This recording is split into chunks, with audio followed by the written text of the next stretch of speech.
ট্রাম্পের এই ঘোষণা নিয়ে সন্দেহ কেন? শান্তির আড়ালে আবারও কি হামলা চালাবে? কি হুমকি দিল ইরান? এক প্যাকেট চকলেট নিয়ে বিশ্বে ভাইরাল মোদি ও মেলোনি।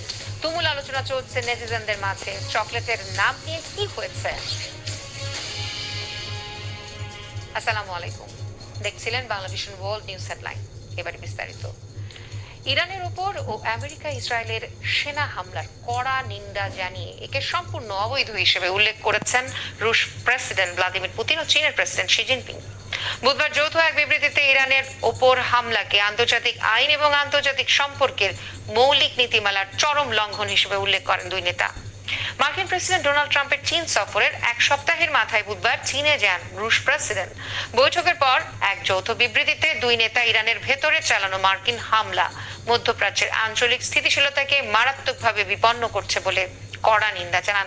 আমেরিকার তীব্র সমালোচনা করে তারা বলেন, অন্য দেশের বিরুদ্ধে বিশ্বাসঘাতকতামূলক সামরিক হামলা আর এই ধরনের হামলার প্রস্তুতির আড়ালে আলোচনার ভণ্ডামিপূর্ণ ব্যবহার অগ্রহণযোগ্য।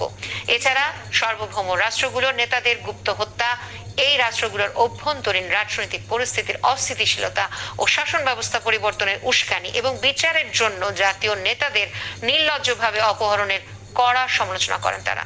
ইরান যুদ্ধ দ্রুত শেষ করার তাগিদ দেন তারা। এদিকে মার্কিন প্রেসিডেন্ট ডোনাল্ড ট্রাম্পের হাই প্রোফাইল সফরের পরপরই রাশিয়ার প্রেসিডেন্ট ভ্লাদিমির পুতিনের বেইজিং সফর বিশ্ব রাজনীতিতে নতুন করে আলোচনা জন্ম দিয়েছে। বিশ্লেষকদের একটি বড় অংশের মতে এই মুহূর্তে শি জিনপিং এর চেয়ে পুতিনের কাছে বৈঠকের প্রয়োজনীয়তা বেশি। বিস্তারিত মেয়ের ফজলের আপডেট রিপোর্টে। সব পথ যেন এসে মিশেছে চীনের রাজধানী বেইজিং এ। মার্কিন প্রেসিডেন্ট ডোনাল্ড ট্রাম্পের হাই প্রোফাইল সফরের পর এবার চীনের মাটিতে পা রাখলেন রুশ প্রেসিডেন্ট ভ্লাদিমির পুতিন। ওয়াশিংটন যখন হিসাব মিলাতে ব্যস্ত, তখন বেইজিং এর লাল গালিচায় দাঁড়িয়ে নতুন এক বিশ্ব সমীকরণের বার্তা দিচ্ছেন পুতিন। চীনা রাষ্ট্রীয় বার্তা সংস্থা সিনহুয়া জানিয়েছে 19 মে রাতে বেইজিং পৌঁছান পুতিন। এ সময় বিমানবন্দরে রুশ প্রেসিডেন্টকে স্বাগত জানান চীনা পররাষ্ট্রমন্ত্রী ওয়াং ই।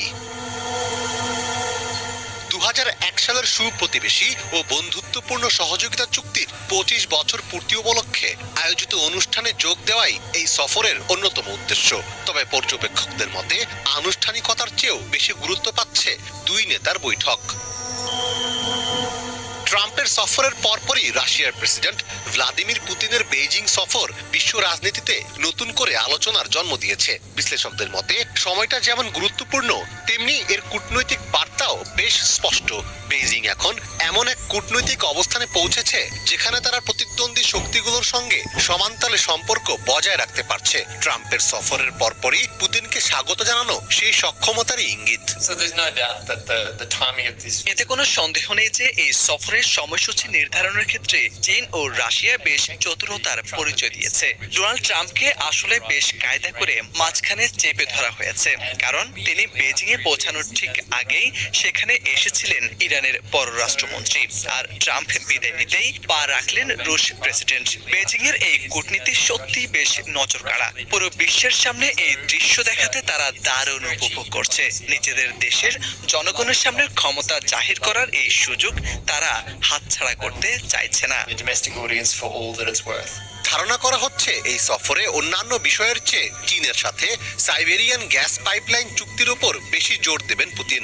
রাশিয়ার গ্যাসের সবচেয়ে বড় ক্রেতা ছিল ইউরোপীয় ইউনিয়ন, কিন্তু ইউক্রেন যুদ্ধের পর পশ্চিমাদের নিষেধাজ্ঞা এবং নর্ড স্ট্রিম পাইপলাইন ক্ষতিগ্রস্ত হওয়ায় ইউরোপে রাশিয়ার গ্যাস রপ্তানি প্রায় তলানিতে ঠেকেছে।